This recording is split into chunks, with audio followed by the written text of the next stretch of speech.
Hello everyone, আসসালামু আলাইকুম। আমার আজকের রেসিপি স্পেশাল শামুক পিঠা। দুধ পিঠাও বলা যেতে পারে, যেহেতু দুধের শিরা, কিন্তু পিঠাটার ডিজাইন শামুকের মতো, এজন্য এর নামকরণ করা হয়েছে শামুক পিঠা। অনেক সুস্বাদু একটা পিঠা, নরম তুলতুলে মজাদার পিঠা। খুব কম সময়ে অল্প উপকরণে তৈরি করা যায় পিঠাটা, খেতে অসম্ভব মজা। এত কম সময়ে এত মজাদার পিঠা না বানালে কেউ বুঝতেই পারবেন না যে কত মজার একটা পিঠা অল্প উপকরণ দিয়ে তৈরি করা যায়।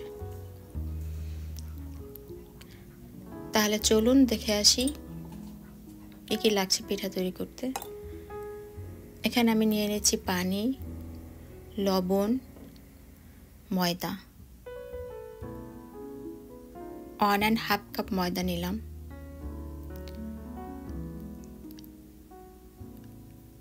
এখন ভালো করে নেড়েচেড়ে ময়দাটা সিদ্ধ করে নেব। খুব ভালো করে ময়দাটা সিদ্ধ করে নিতে হবে। যত ভালো আটা তৈরি হবে তত ভালো পিঠা হবে।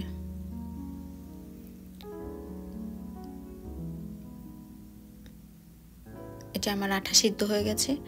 এখন এটা আমি ঘি দিয়ে ম্যাশ করে নেব ভালো করে। পানি দিয়েও করা যায়, তেল দিয়েও করা যায়। আমি ঘি নিলাম ফ্লেভারের জন্য, এই জন্য,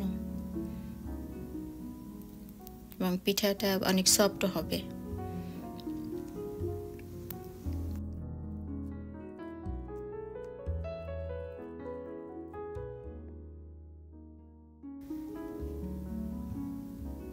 এখন আমি পিঠা তৈরি করার জন্য এইভাবে ছোট টুকরো টুকরো করে গোলাকৃতি করে নেব।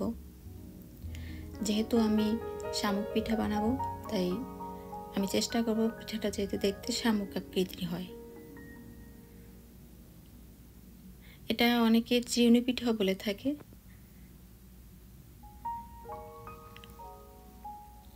আমি এটার নাম দিলাম শামুক পিঠা। এই যে আমি একটা কুকিং স্টেইনার নিয়ে নিলাম।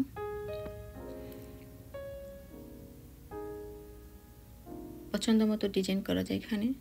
এই যে পাতা একটা শেপ করে নিলাম, মিডিলে দিলে হবে অন্য একটা ডিজাইন।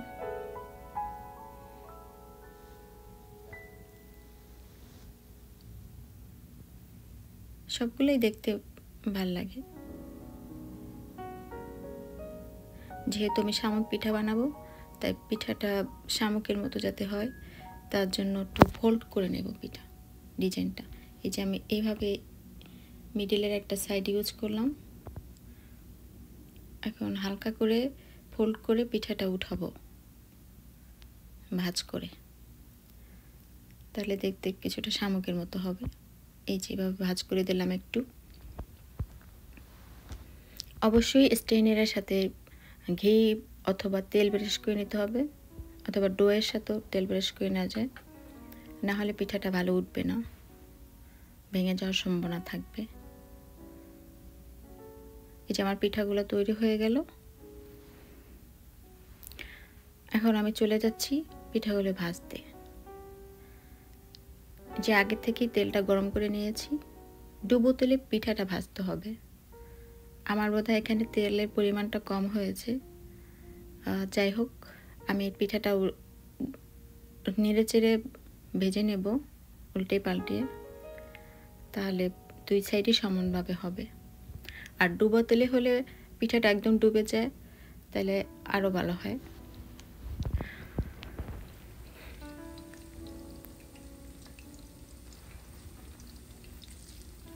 পিঠাটা আমি উল্টে দিচ্ছি।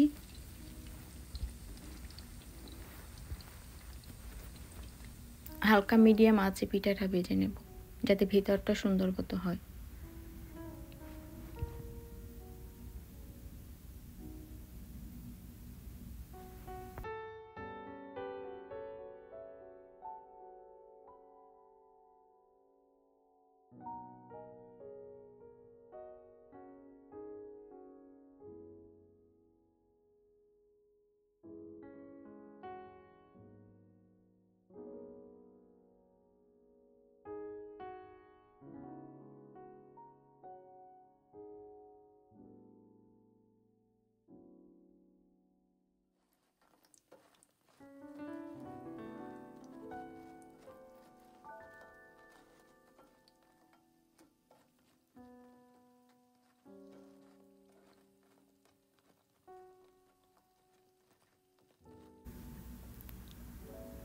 পিঠা উল্টে পাল্টে ভেজে নেওয়া হয়ে গেছে, যে হালকা ব্রাউন কালার হয়েছে পিঠাটা দেখতে।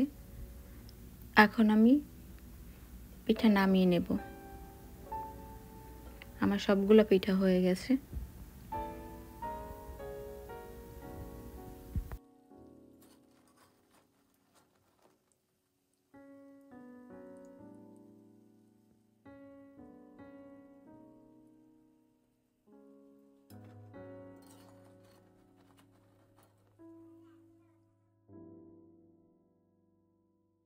আমার পিঠাগুলো হয়ে গেছে, এই যে নামিয়ে নিলাম।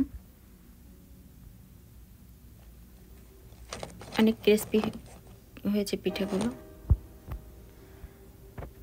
এখন চলে যাচ্ছি পিঠার শিরা তৈরি করতে। আমি দুধ দিয়ে শিরা তৈরি করব। এখানে নিয়ে নিচ্ছি তরল দুধ, চিনি, দারচিনি, এলাচ, তেজপাতা। চিনি সবাই স্বাদ মতো দিয়ে নেবেন। আমি এখানে 1 কাপ চিনি ইউজ করেছি। যেহেতু মিষ্টি পিঠা, তাই মিষ্টিটা পরিমাণ মতো হলেই ভালো হয়। কম বেশি ইচ্ছা মতো সবাই দিয়ে নেবেন, যে যেমন খেতে পছন্দ করেন। তবে মিষ্টি পিঠায় মিষ্টি হলেই স্বাদ ভালো।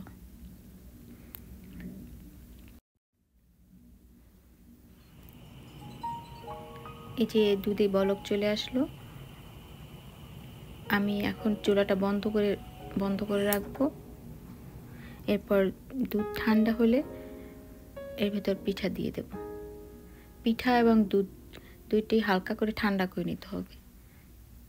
দুধ গরম থাকলে তার ভিতর পিঠা দিলে পিঠাগুলো ভেঙে যাওয়ার সম্ভাবনা থাকে। পিঠা অনেক বেশি নরম হয়ে যায় তাতে করে।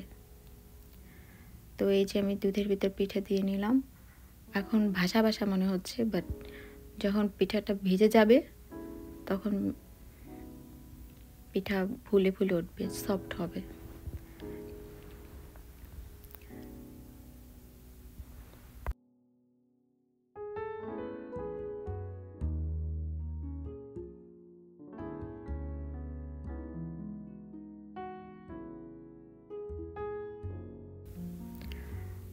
এভাবে একটা বাটিতে আমি সার্ভ করে নিচ্ছি পিঠাগুলো। আর এরপর রেখে দেবো কিছু সময়। তারপর পিঠা অনেক নরম হয়ে যাবে।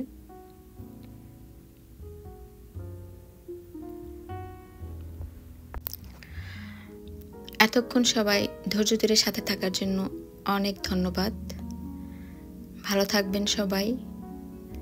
ভালো লাগলে একটা লাইক দেবেন, কমেন্ট করবেন। রেসিপিটা ফলো করে বাসায় বানিয়ে খাবেন। অনেক মজাদার একটা পিঠা। এই যে দেখুন, পিঠাটা এখন নরম হয়ে গেছে, একদম তুলতুলে নরম। অসম্ভব মজার একটা পিঠা।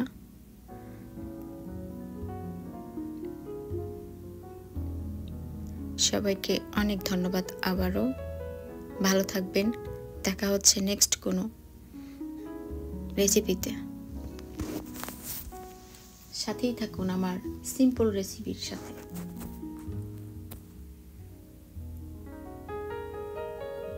আল্লাহ হাফেজ। Thank you and take care.